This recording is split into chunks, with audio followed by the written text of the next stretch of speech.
오늘 제목이 조금 바뀌었습니다. 한 아기의 탄생. 예수님 제목하고 똑같습니다.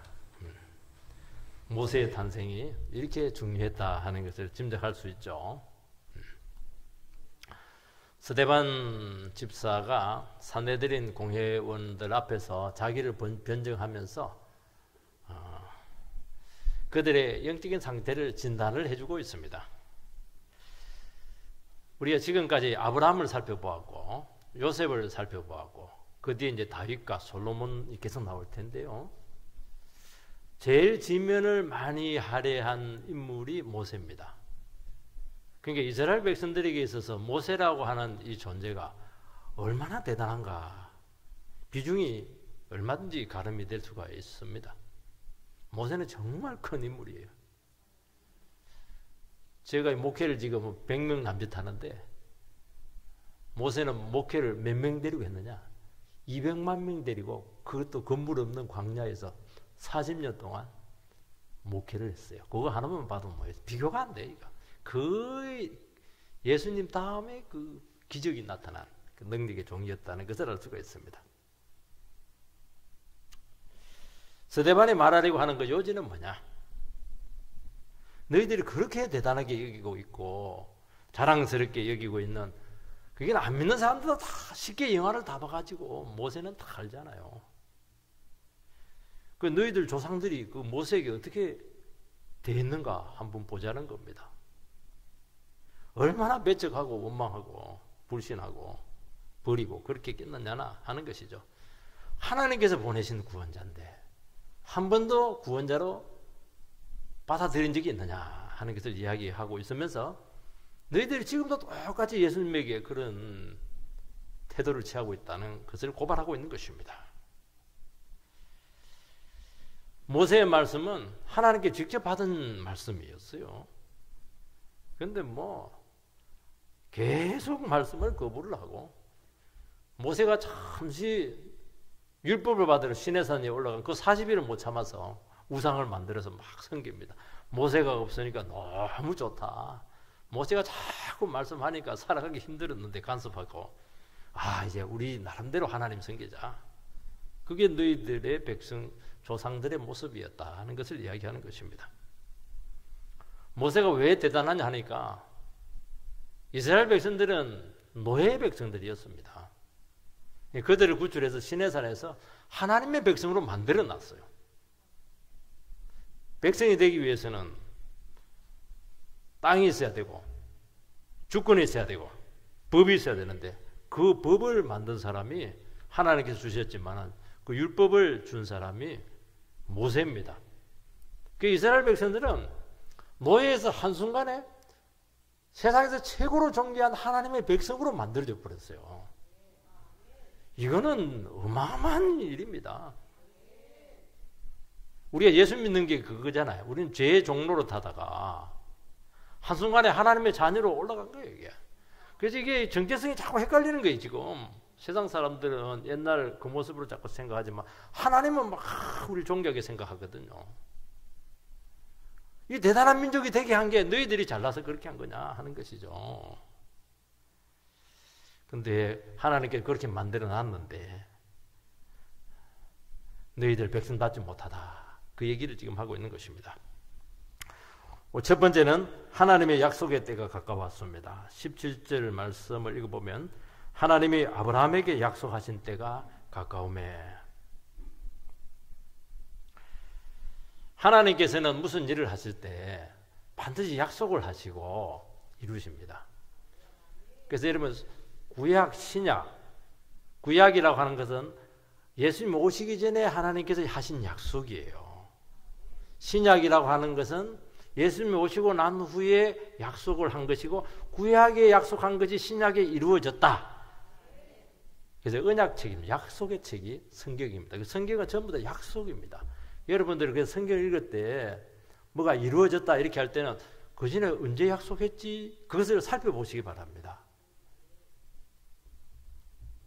400년 전에 하나님께서는 아브라함에게 75명 되는 그 자녀들이 애굽에 내려가서 400년 만에 노예에서 구출되게 될 것이다. 그 약속을 했잖아요. 그러니까 하나님께서 아브라함에게 약속하신 때가 지금 가까웠습니다. 지금 거의 임박했습니다. 이 때가 가까움에 이렇게 되어 있는데 이것은 때가 꽉 찼다는 겁니다. 임신부가 임신을 하면 9달 되고 그래도 배가 남산만해요. 10달 되면 거의 굉장히 배가 부르죠. 그래서 그러면 신경이 쓰입니다.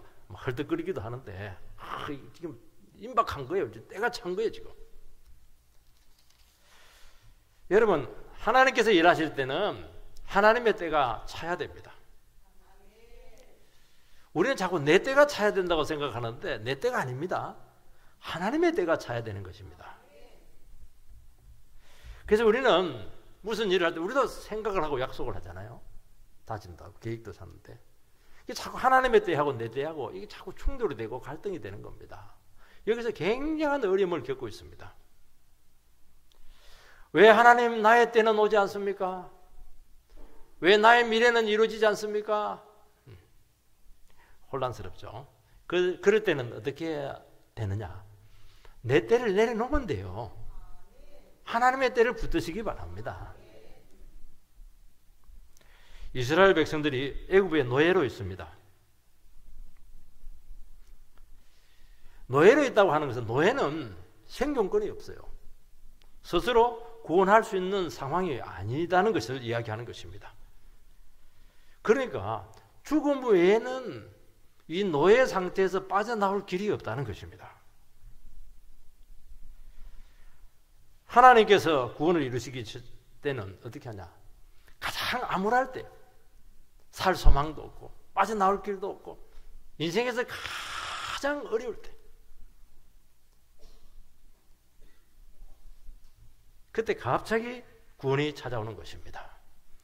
먼 눈이 뜨기 전에, 해가 뜨기 전에 그 새벽이 제일 어둡다고 하잖아요.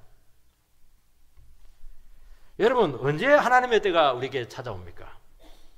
내가 완전히 없어지고 내가 하나님 앞에서 아무것도 아닌 것이 될 때, 나는 노예입니다. 나는 죽음밖에 없어요. 미래가 없습니다.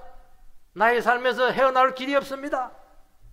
그때 하나님의 때가 찾아온 것은 아니고 임박한 겁니다. 가까운 거예요. 그것도 가까운 거예요. 이게. 그래서 우리의 구원은 전적으로 하나님의 능력으로만 온다는 것을 말씀하고 있습니다. 그렇다면 우리는 기억을 해야 됩니다. 내 능력으로 안 되는구나, 내 방법으로 안 되는구나 하는 것을 뼈저리게 깨달아야 하나님의 때가 온다는 것을 기억하시기 바랍니다. 아직도 나는 힘이 있어, 난 아주 꾀가 있어, 난 아주 얼마든지 할 수 있어, 그러면 가까운 것도 아니고 아주 멉니다. 그거는 굉장히 먼 거예요. 하나님이 안 되네요, 안 되네요. 그러면 굉장히 가까워진 겁니다. 갈라디아서 4장 4절을 한번 띄워주시기 바랍니다. 갈라디아 4장 같이 읽겠습니다. 시작. 때가 참에 하나님이 그 아들을 보내사 여자에게서 나게 하시고 율법 아래 나게 하신 것은, 예수님을 하나님께서 하나님의 아들을 보내셨을 때 그때를 묘사하고 있습니다. 때가 찼습니다. 때가 꽉 찼어요. 그때 하나님께서는 하나님의 아들을 한 아기로 처녀의 몸에서 보내셨다는 것입니다. 언제죠? 이때가 때가 찼을 때요. 하나님께서는 1500년 전에 유대인들에게 율법을 주었습니다. 율법을 지켜바라는 거예요. 실패했잖아요. 하나도 구원 못 받았잖아요. 헬라인들에게는 철학을 주었습니다.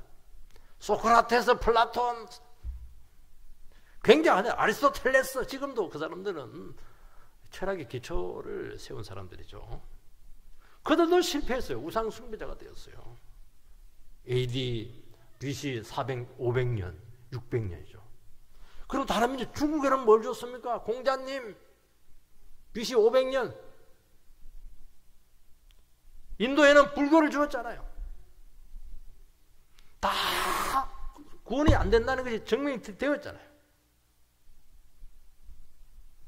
그때 인간의 능력으로는 구원이 불가능하다는 것이 드러나게 되었을 그때 하나님께서는 메시아를 한 아기로 보내신 것입니다. 인간은 1%의 가능성만 있어도 하나님께 나오지 않습니다. 인간의 방법과 능력으로 100% 안 된다는 것이 인정이 되게 될 때, 그때 그분에게 나오는 거예요. 그래서 하나님께서 기다리신 것입니다. 미리 보내도, 그때 보내도 사람들이 배척을 했어요. 미리 보내면 되겠어요? 안 됩니다. 절대로 그분에게 안 나옵니다. 우리나라가 복음이 언제 전거되었습니까? 5,000년, 반만년 역사를 자랑하고 있는데 가장 암울할 때, 구한말 때가 되지 않겠습니까? 우리 그때 정말 암울한 시기였습니다. 완전히 우물한 개구리였어요. 어디서 구원을 받았지 구원의 가망성이 전혀 없는 민족이었습니다. 관리들은 뭐였습니까? 관리들은 다 백성들의 피를 빨아먹은 탄간 오리들이었어요. 정치는 정말 정쟁만 일삼았습니다. 개방을 하자, 세국을 하자, 막 개방을 해도 안 되고 세국을 해도 안 되니까 자꾸 싸우는 거예요. 이게. 강대국들은 어떻게 하든지 이 나라를 씹어삼키려고 막 러시아가 짓밟고 가고, 일본이 짓밟고 가고, 미국이 짓밟고 가고, 영국이 와서 짓밟고, 프랑스가 와서 짓밟고, 막 완전히 그냥 우리는 그런 민족이었어요. 가장 천하의 불쌍한 민족이었습니다. 그리고 실제 나라를 빼앗겼어요. 5,000년 역사상 나라를 빼앗긴 것은 딱 이때예요. 그전에도 없었고 지금도 없었어요. 근데 하나님께서는 바로 그때 한 아기를 보내셨습니다. 복음으로 찾아왔어요. 선교사들을 보냈던 것입니다. 하나님의 사랑이 찾아온 것입니다. 얼마나 불쌍한 민족이었어요. 얼마나 불쌍해요. 소망이 없어요. 근데 놀라운 사실은 이때부터 우리나라가 개조되기 시작했어요. 급격하게 개조가 됐어요. 우리 상투 그거 자르겠으면 절대로 못 자라요. 여자들 공부시키겠어요? 절대로 공부 안 시키죠. 한순간에 막 여자들 공부시키고 가르치고 깨어나기 시작하고 양반 계급 없애버리고, 그리고 이 나라 백성들이 이게 뭐 트이기 시작했어요. 얼마나 고생을 했던지 그냥 막 되는 대로 그냥 가서 살아남았어요. 그렇게 됐을 때 하나님께서는 어떻게 해방을 시켰습니까?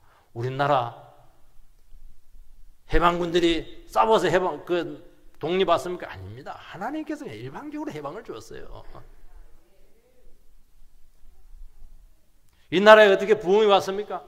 하나님께서 부흥을 주셨어요. 그동안 고생을 너무 연단을 많이 시켜가지고 강하게 만들어 놓고 그때부터 그냥 경제가 살아나고 민주화가 이루어지게 되고 선진화가 이루어지게 되고, 지금도 싸우고 있긴 한데 싸운다는 것은 지금 살아있다는 겁니다. 이렇든지 저렇든지 간에 살아있는 거예요 지금. 왜요? 하나님께서는 이 나라가 쓸모가 있는 겁니다. 선교의 나라로 준비를 시킨 겁니다. 그리고 구원이라고 하는 것은 너희들의 힘으로 되는 게 아니다. 나의 능력으로 되는 것이다. 확실한 구원이 되도록 하나님께서는 이 나라 백성들을 위해서 얼마나 많은 일을 했는지 모릅니다. 이것을 잃어버리면 안 되는 거예요. 이 백성들이 한 것은 없잖아요. 싸운 것밖에 없잖아요. 누가 했습니까 그거? 하나님이 하셨잖아요. 그의 기도를 통해서 이루어졌잖아요. 그게. 이 나라를 지키는 것이 어디입니까? 기도하는 그 백성들이 지키고 있잖아요 지금.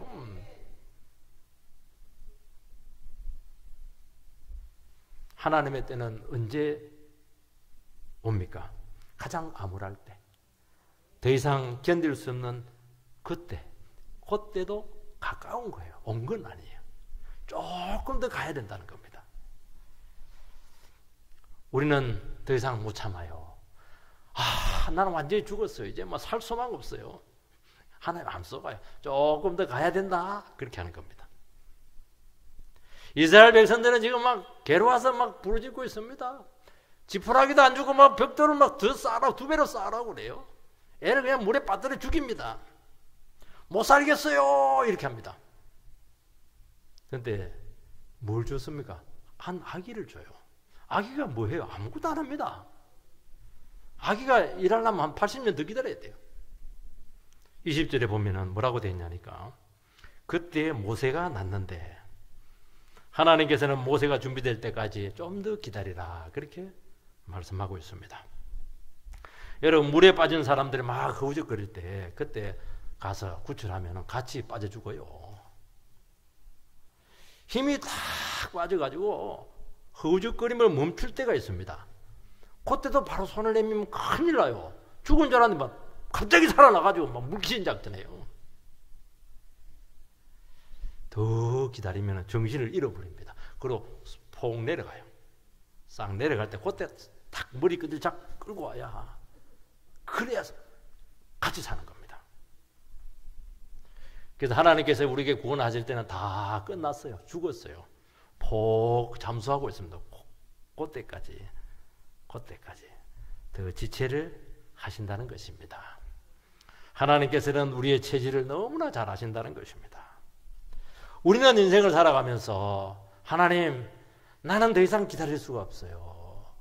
나는 더 이상 지체할 수가 없어요. 나에게까지 한계입니다. 만땅이에요. 만땅. 견딜 수가 없어요. 하나님께서는 조금 더 시간을 지체를 하십니다. 지금 한참 소리 지를 때는 뭐 살려주세요 이렇게 할 때는 아직 힘이 남아있는 거예요. 그 소리마저 없어져 버려야 돼요. 그때 자기를 다 맡깁니다. 여러분 우리는 생각을 해요. 내 판단이 틀립니다. 내가 죽었다, 내가 겸손하다 그런 소리 하지 마시기 바랍니다. 하나님이 판단이 맞으세요. 그래서 하나님께서 하시는 구원 방식을 반드시 믿으시기 바랍니다. 하나님 이 순간에 나를 구원해 주지 않으면 하나님이 살아계시지 않는 것입니다. 그런 소리가 없어져야 구원이 오는 겁니다. 하나님 죽이든지 살리든지 알아서 하십시오. 죽어도 좋아요. 하나님께 다 달려 있습니다. 그러면 머리 끝이 탁 잡고 한순간에 끌어올려 버려요. 왜냐하면 우리에게 온전한 구원이 되기를 바라시기 때문입니다. 여러분 장 담글 때 숙성의 기간이 있잖아요. 숙성되지 않으면 그 쓴맛, 짠맛이 이게 풋내가 나서 먹을 수가 없어요. 숙성이 돼야 완전히 맛이, 감칠맛이 나는 게 이게. 밥을 할 때도 그냥 합니까? 뜸을 들이잖아요. 뜸 안 들이면 그 생쌀 같아요. 뜸을 탁 들이 기름이 쫙 흐르면서 막 입이 착착 그냥 입에 붙어버려요. 꿀맛이죠. 하나님께서는 우리로 하여금 구원이 되게 할 때 변화된, 완전히 화학적으로 변화된 새 맛이 나오기를 원하고 있는 것입니다. 그래서 무르익을 대로 무르익게 하신다는 것을 기억하시기 바랍니다. 성도님 여러분, 오늘 이 자리에 왔는데 내 삶이 너무나 엎치락뒤치락 하고 있어요. 다 되었어요. 자꾸 비뚤어지는 겁니다. 어긋나는 거예요. 또 되는데 또 비뚤어지는 거예요. 미끄러지는 거예요. 완전히 롤러코스터를 타는 것 같은 그런 심정으로 이 자리에 왔을지 모르겠습니다. 괴롭죠. 하나님의 숙성기간입니다. 지금 뜸들이고 있는 겁니다. 그럴 때 어떻게 해야 돼요? 숨을 완전히 죽여버려야 돼요. 김치, 배추 숨 죽이듯이 소금으로 완전히 찌려가 죽어버리면 돼요. 그럼 맛이 나요. 그때부터 구원이 오는 거예요. 하나님께서 확실한 구원을 우리에게 주기를 원하신다는 겁니다. 그 믿음을 꼭 가지게 되기를 축원드립니다. 두 번째는 하나님께서 일하십니다. 17절 하반절에서 19절 보면은 이스라엘 백성이 애굽에서 번성하여 많아졌더니 요셉을 알지 못하는 새 임금이 애굽 왕위에 오르매 그가 우리 족속에게 괴계를 써서 조상들을 괴롭게 하여 그 어린이들을 내어버려 살지 못하게 하려 할세. 하나님께서는 이스라엘 백성들이 부르짖게 그 상황에서 세 가지를 합니다. 첫 번째는 인구가 급격하게 증가합니다. 두 번째는 요셉을 알지 못하는 새로운 왕조가 등장을 합니다. 이거는 정치 지형이 바뀐 것입니다. 세 번째는 어마어마한 핍박이 나타나기 시작했습니다. 야곱은 그 자녀들을 데리고 요셉의 초청에 의해서 75명이 고센 땅으로 완전히 이민을 갑니다. 그 고센 땅에서 애굽의 고센 땅에서 200만 명으로 인구가 불어납니다. 여러분 70명이 200만 명이 데리고 하면 400년 만에 이게 어마어마한 숫자. 이거는 인간의 계산이 아니에요. 이거는. 그리고 새 왕조가 들어서게 되었습니다. 요셉이 있을 때 그 왕조는 같은 히브리 사람들하고 같은 민족인 셈족 계통의 힉소스 왕조죠. 그 왕조가 무너지고 원주민 출신의 왕조가 들어서게 돼요. 투트모스라고 하는데. 그러니까 이 사람들은 요셉의 고마움을 몰라요. 요셉에 의한 구원을 몰라요. 현상만 딱 보고 위험한 민족이다 하는 것이죠. 그래서 어떻게 했냐니까 히브리인들을 바로 노예로 만들어서 인구 감소 정책을 씁니다. 강제 노역을 하고, 왜냐하면 노역을 하면 막 애가 안 생겨요. 산파를 통해서 사내 아이가 생기고 거기서 죽이라는 거예요. 어명입니다. 남자아이들이 있으면은 나일강에 전부 다 빠뜨려 죽이라는 거예요. 아예 대놓고 한 것이죠. 조직적이고 장기간에 걸쳐서 국운을 걸고 한 국책 사업이었다는 것을 알 수가 있습니다. 왜냐하면 굉장히 위협을 느껴서 인구가 너무 늘어나니까 문제가 되었죠. 그런데 너무 놀라운 것은 그러면 그럴수록 인구가 막 더 폭발하는 거예요. 베이비붐 시대. 여러분, 사람들이 잘 산다고 해서 애 놓는 거 아닙니다. 우리나라가 베이비붐 시대가 개를 못 살 때요. 그때 기본이 10명입니다. 무조건 낳아버려요, 그게. 지금만 너무 잘 사는데 안 낳아. 여러분, 아기가 생기는 게 축복입니다, 그거. 그 먹을 게 뭐가 있어요? 아무것도 없죠. 근데 각자 알아서 살아남았어요. 우리 어르신들이 참 믿음이 좋아요. 그러니까 이스라엘 백성들은 노역도 힘들고 착취를 받아가면서 아들까지 죽여야 하니 정말 고통이 하늘을 찌르다는 것을 알 수가 있습니다. 이것이 뭐냐? 하나님께서 일하시는 방식이라고 말씀하고 있습니다. 하나님께서는 애굽이라고 하는 인큐베이터에 거기서 이스라엘 백성을 딱 집어넣어가지고 거기서 막 집중적으로 인구를 그냥 증가시킵니다. 그리고 동시에 핍박을 막 줘버려요. 조직적으로. 왜 하나님께서 이렇게 엄청난 두 가지를 하고 있습니까? 인구가 많아지면 뭐해요? 하나님께서는 애굽 생활에 만족하면서 하나님의 약속을 잊어버리고 있는 그 백성들에게 막 고통을 주어가지고 깨우칩니다. 너희들 지금 가나안으로 떠나야 되는데 전혀 떠날 생각을 하지 않는 거예요. 왜냐하면 애굽이 너무 살기가 좋거든요. 우리는 쉽게 현실에 안주하려고 합니다. 하나님, 나는 뭐 사명이고 뭐고 상관이 없어요. 그냥 좋은 집 하나 사놓고 연금 받아가면서 편하게 살고 싶어요. 이게 우리 꿈이죠, 지금. 하나님, 그건 네 마음이다, 그거. 그게 무슨 신앙이냐? 연금 받아가면서 편안하게 아파트 안에서 사는 것을 하나님께서 목적으로 내가 주고 줬냐? 그 얘기하는 거지, 지금. 그래서 막 생존권을 흔들어 놔버려요. 그러면 잠자던 신앙이 막 깨어나기 시작합니다. 그때부터 막 기도하기가 시작해요. 기도의 소리가 달라요. 옛날에는 기도하는데 하나님 뭐 주시면 주고 뭐 안 주시면 어쩔 수 없죠. 어려움이 생기면 송아지 안 주면 안 됩니다. 막 눈물 내서 기도하잖아요. 그 왜 송아지 소리가 안 나요? 송아지 소리가 나와야지. 송아지 소리가. 편안하면요 하품이 나오지 절대로 믿음의 순례를 하지 않습니다. 나약해지는 겁니다. 하나님께서는 어렵게 해요. 처절한 상황에서 살아남아라. 우리 베이비붐 시대에서 우리들이 전부 다 486, 586 전부 다 각자 알아서 살아남았잖아. 지금 왜 각자 알아서 살아남지 못하냐는 게 이게. 하나님께서는 강한 민족을 만들겠다는 겁니다. 연단받은 백성을 만들어서 세계 어느 곳에 갖다 놔도 너희들은 살아남는 민족으로 만들겠다는 거예요. 선교를 할 수 있는 그 백성으로 만들겠다는 거예요. 선교사들이 다 가지고 갑니까? 어디에? 다 버리고 가지. 하나님 한 분 딱 의지하고 막 오지를 찾아가서 살아남아서 자기만 삽니까? 다 살려놓지. 하나님께서는 아브라함에게 두 가지 약속을 주었습니다. 하나는 씨에 대한 약속을 주었고 하나는 땅에 대한 약속을 주었어요. 이 씨에 대한 약속은 인구의 증가로 지금 성취가 되었습니다. 문제는 땅을 차지하지 못했습니다. 가나안 땅으로 가서 가나안 땅을 차지해야 되는데 중요한 걸 지금 잊어버리고 있는 거예요, 지금. 그들은 애굽에서 여기가 좋사오니 영원히 놓고 자손과 함께 살 생각을 하고 있는 겁니다. 하나님 나라 건설 이게 대한 생각이 전혀 없어요.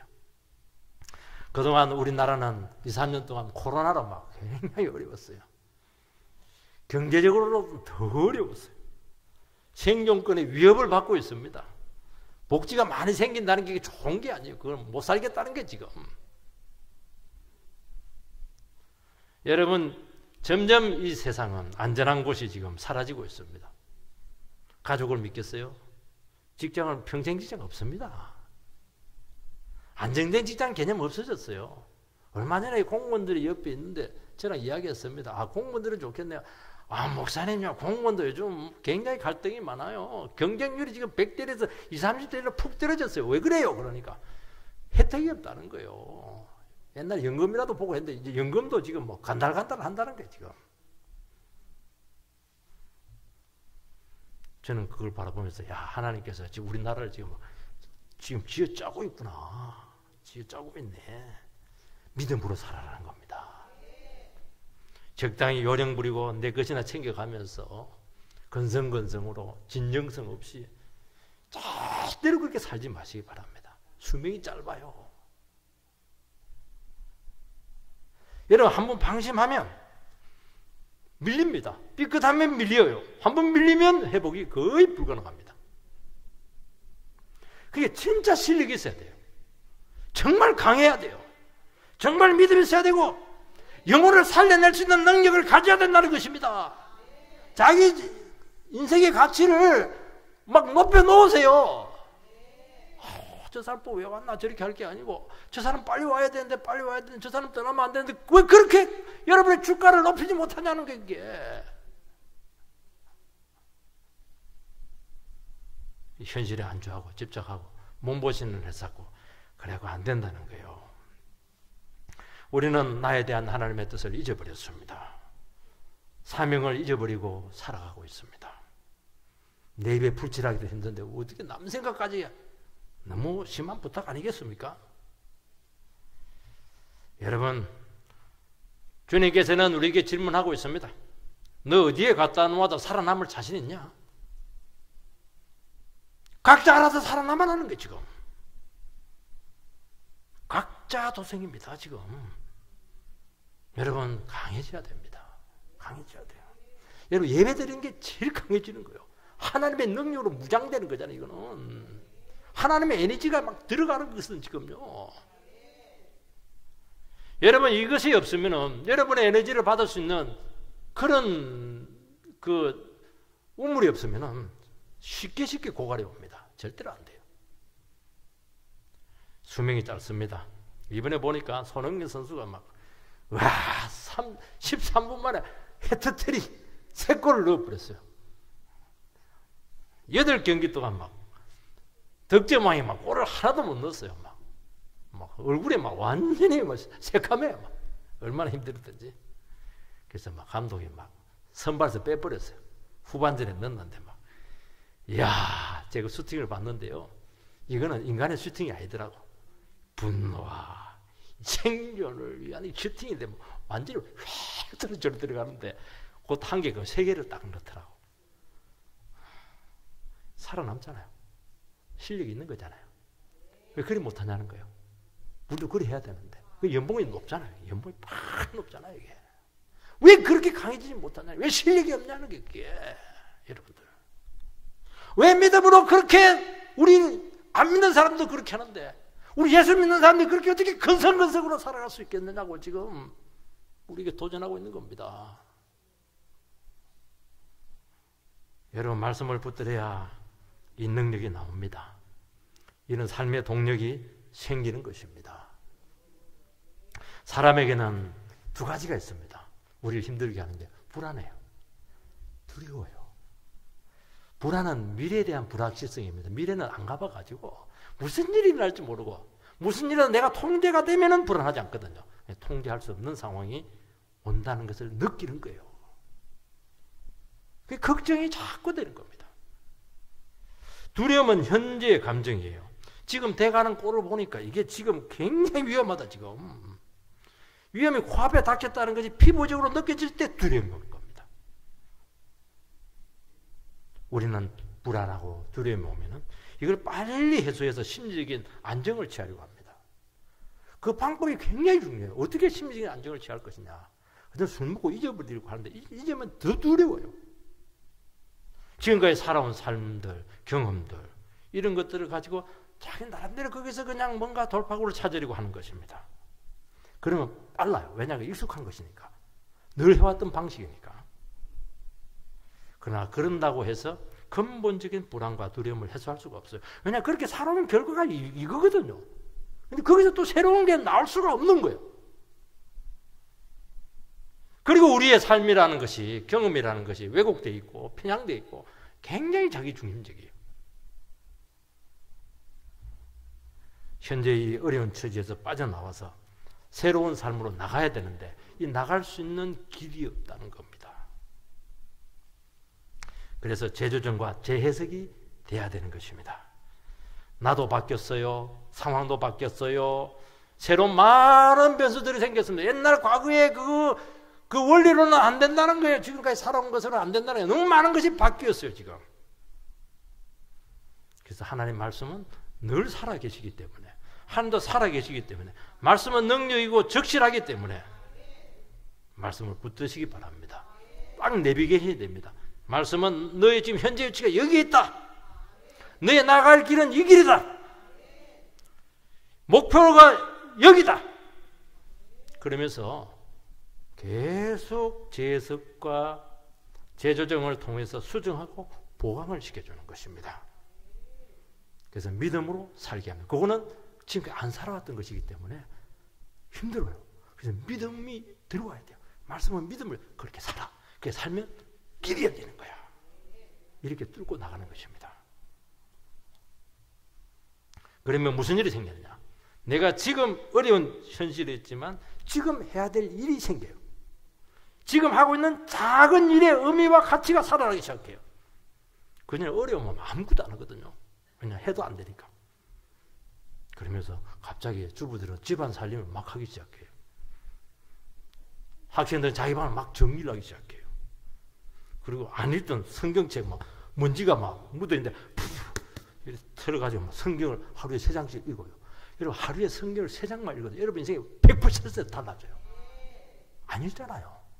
기도 안 하잖아요. 감사 안 하잖아요. 다른 사람 소리에 귀 기울이지 않잖아요. 여러분 이거 한 가지만 해도 여러분 인생이 완전히 달라질 겁니다. 우리는 큰 돈이 뭐 떼돈이 들어와야 인생이 달라진다고 생각하는데 아닙니다. 떼돈 들어오면 여러분 망쳐요. 부패합니다. 지금 현재 상황에서 하나님께서 나에게 해야 될 아주 소중한 가치들이 있거든요. 그걸 깨달아야 되는 것입니다. 그리고 기도하는 것이죠. 여러분 이 작은 성공은 이거는 성공이 가능하잖아요. 얼마든지 할 수 있어요. 방청소는 누가 못해요. 영어 단어 5개 누가 못 외워요. 이게 쌓이면 성공을 거두잖아요. 작은 일에. 이 작은 일의 성공을 계속 경험을 해야 돼요. 여러분. 큰 것만 잡고 있으면 계속 실패감이거든요. 그러면서 야 마음속에 내가 참 살 가치가 있네. 자기 효용감이 자꾸 자라나게 돼요. 그러면서 자기 정체성이 이렇게 생기기 시작하는 것입니다. 우리는 되고 싶은 원하는 삶이 있잖아요. 원하는 삶만 마음만 가지고 있으면 어떻게 해요? 그걸 준비를 해야 되죠. 지금 하고 있는 일이 자기도 의식하든 의식하지 못하든 간에 거기에 집중하게 될 때 준비가 되는 겁니다. 하나님께서 거기에 역사를 하시고 반드시 새로운 삶으로 이끄신다는 것입니다. 그렇게 여러분들의 인생을 준비하시기 바랍니다. 세 번째는 하나님께서 준비하신 구원자가 누구냐는 것입니다.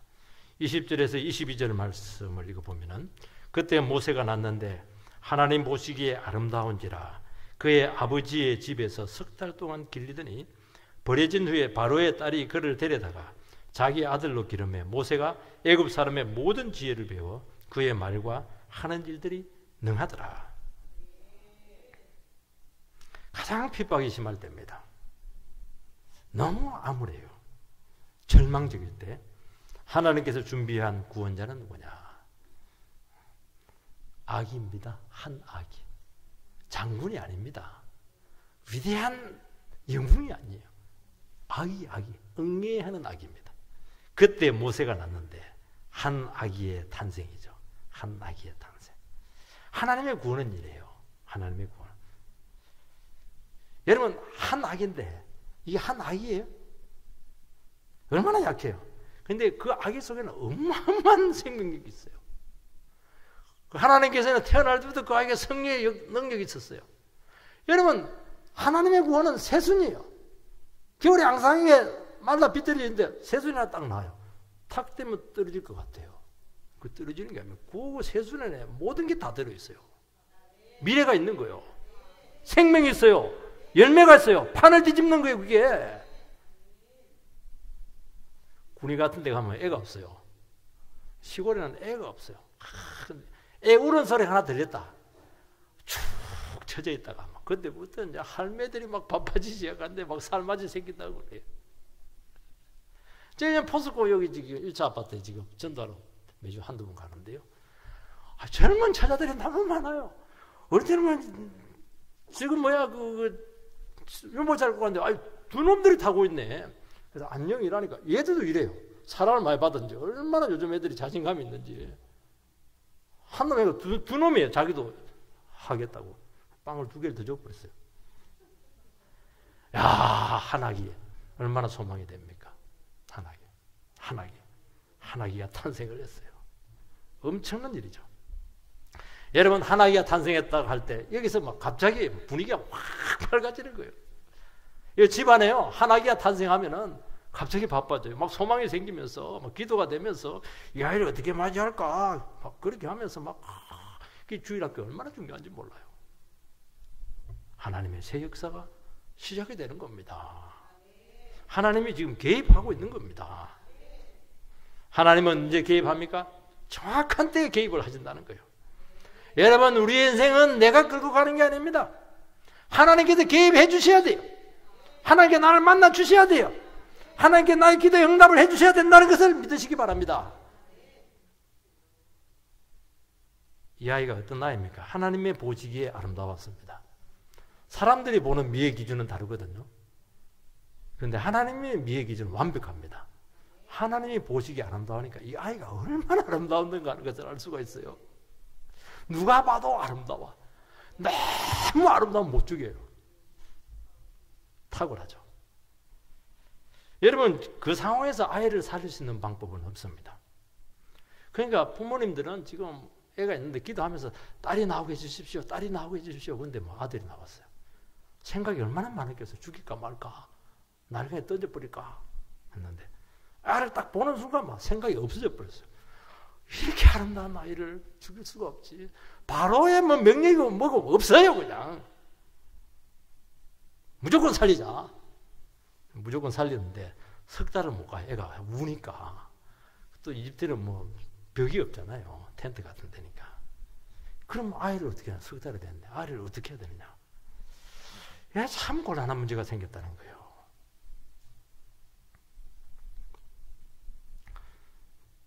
이때 어떻게 합니까? 하나님이 주신 아이였잖아요. 참 놀랍습니다. 이 아이가 얼마나 아름다웠던지 애굽의 공주의 입양이 되어서 왕자로 세워지게 되는 것을 알 수가 있습니다. 여러분, 공주가 아이를 봤어요. 역청의 그 갈대 상자에 있는 아이를 딱 봤는데 히브리 아이니까 죽여야 되잖아요. 못 죽여요. 너무 아름다우니까. 근데 그 공주가 누구냐니까 왕의 무난 동료입니다. 후계자가 없어요. 딱 아들로 아버지의 명령을 어기고 입양을 합니다. 하나님께서는 아이의 아름다움으로 완전히 역사를 이뤄냈어요. 여러분, 아이들 무시하면 안 됩니다. 아이들 얼마나 힘인지 몰라요. 하나님이 함께한 아이는 정말 힘이 있어요. 다 살아남아요. 아이가 무슨 힘이 있어요? 힘 없잖아요. 하나님은 살리잖아요. 거기서 하나라도 어긋나기 시작하면 끝나는 거예요. 강고했는데 그냥 그 물이 새 들어오면 빠져 죽지요. 그때 공주가 없으면 누가 그 입양을 해요? 다른 사람에게 가면 큰일 나는데 공주니까 애를 지켜내는 거예요. 하나님의 구원은 완벽합니다. 이거. 거기서 최고의 학문을 배우죠. 최고의 말 잘하는 사람이 됩니다. 자기 엄마가 키웠으면 이 아이를 그렇게 키웠겠습니까? 하나님이 키웠죠. 참 하나님의 구원은 놀랍습니다. 석 달이 되었어요. 못 키워요. 근데 놀라운 말씀을 합니다. 그의 아버지 집에 석 달 동안 길리더니 버려진 후에 버립니다. 누구를 버립니까? 석 달 만에 아들을 버립니다. 버리는 게 참 중요합니다. 석 달 되면 얼마나 이뻐요. 하나님, 내 아이입니다. 죽이든지 살리든지 내가 끝까지 내가 이 아이를 품고 있겠습니다. 아니면 어차피 안 되려 뭐 굶기든지 그렇게 할 텐데 아닙니다. 마음으로 딱 버립니다. 집착을 딱 내려놓죠. 여러분요, 집착이 있으면 안 됩니다. 집착이 있으면 안 들려. 못 봐. 여러분 예배 드리는데 뭔가 집착하는 것이 있으면요 예배 소리가 안 들려요. 그 생각이 자꾸 나가서 헤어나오지를 못해요. 객관적으로 문제를 보지 못하는 것입니다. 여러분 집착에서 벗어날 수 있는 방법은 하나밖에 없습니다. 하나님을 바라보는 것입니다. 그러면 집착에서 딱 놓여놔요. 길이 보여요. 자기를 버릴 수가 있어요. 자기 생각을 버릴 수가 있어요. 하나님 내 생각보다 더 현명하시잖아. 그러니까 딱 집착해서 벗어나거든요. 약속을 붙드는 겁니다. 이 아이는 하나님의 아이다. 하나님께서 책임을 지신다. 약속을 붙들잖아요, 지금. 여러분, 아이를 죽이려고 버린 겁니까? 살리려고 버렸잖아요. 버릴 수 있는 사람은 믿음이 있어야 버리는 것입니다. 왜 자기 걸 자꾸 연연히 하고 있어요? 믿음이 없으니까 내가 놓으면 영원히 없어진다고 생각하니까 못 버리잖아요. 믿음의 결단을 해야죠. 죽을 각오하고 모험을 시도해야죠. 여러분, 믿음이라고 하는 것은 될 대로 되라고 하는 것이 아닙니다. 그건 방종하는 겁니다. 기도하고 결단하고 고생 각오하고 최선의 길을 모색하고 사는 길을 찾는 것이죠. 그리고 실행을 하는 것입니다. 되는 길을 찾아야지. 안 되는 길 찾으면 어떡해. 저 산꼭대기에 올려놓으면 어떡해. 독수리라서 뜯어 먹어버리죠. 나일강에 목욕 나오는 여인들에게 발견되어서 입양되게 하는 겁니다. 그 누가 나오는지 아는 거예요. 귀부인들, 공주님들이 나오는 겁니다. 강물에 띄우죠. 참 얼마나 눈물겨워요. 그리고 끝까지 갈대상자를 미리암으로 하여금 딸로 하여금 지켜보게 하는 겁니다. 어디로 내려가는지, 누구를 만나는지. 절대로 포기 안 해요. 왜 포기해?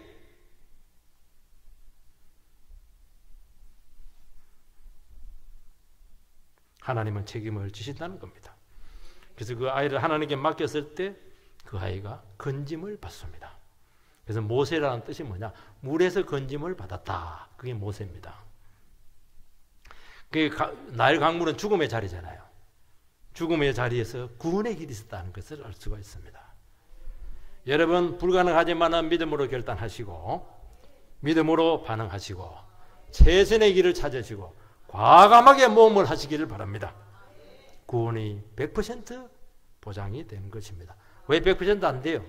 70%만 하니까 안 되는 겁니다. 100% 맡기세요.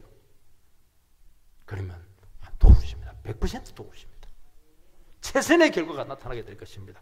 가장 안전한 인생길을 걸어가게 될 줄 믿습니다. 여러분 인생이 지금 불안해요? 왜 불안해요? 안 맡겼잖아요. 집착하고 있잖아요. 믿음으로 결단 내리지 않았잖아요. 자기가 붙잡고 있잖아요. 그러니까 불안하지요. 내가 불안한데 내 인생이 어떻게 안전할 수가 있겠습니까? 오늘 우리 시간 자기 자신을 내려놓으시기 바랍니다. 집착을 다 버리시기 바랍니다. 가장 안전한 삶으로 이끄실 줄 믿습니다. 그리고 인간이 갖출 수 있는 최고의 자질로 여러분들을 갖추게 만드실 것입니다. 최고의 사람 만드실 거예요. 안 믿으십니까? 믿으시기 바랍니다. 여러분, 예배를 드리면서도 내 것이라고 붙들고 있는 마지막이 있을 겁니다. 하나님, 이것은 마지노선이고요. 이거 버리면 내가 없어지는 겁니다. 그걸 버리세요. 그리고 여러분들 중에서 잃어버린 것 때문에 아쉬워가지고 막 그것만 생각하면 속이 쓰리신 분들이 있습니다. 잘 하나님께서 가져간 겁니다. 그거 언젠가는 떠날 것이고 언젠가는 다 없어질 겁니다. 하나님께 미리 사랑해서 가져간 거예요. 뭘 후회하고 그렇게 해요. 아쉬워하지 마시기 바랍니다. 내가 끝까지 붙들고 있으면 반드시 후회할 날이 올 줄 믿습니다. 버리면 건진받습니다. 최고가 될 줄 믿습니다. 하나님의 백성들은 버린 것마다 잃어버린 거 있느냐? 그렇게 물을 칠 겁니다. 그렇게 해서 성공적인 삶이 되기를 주의 이름으로 축원드립니다.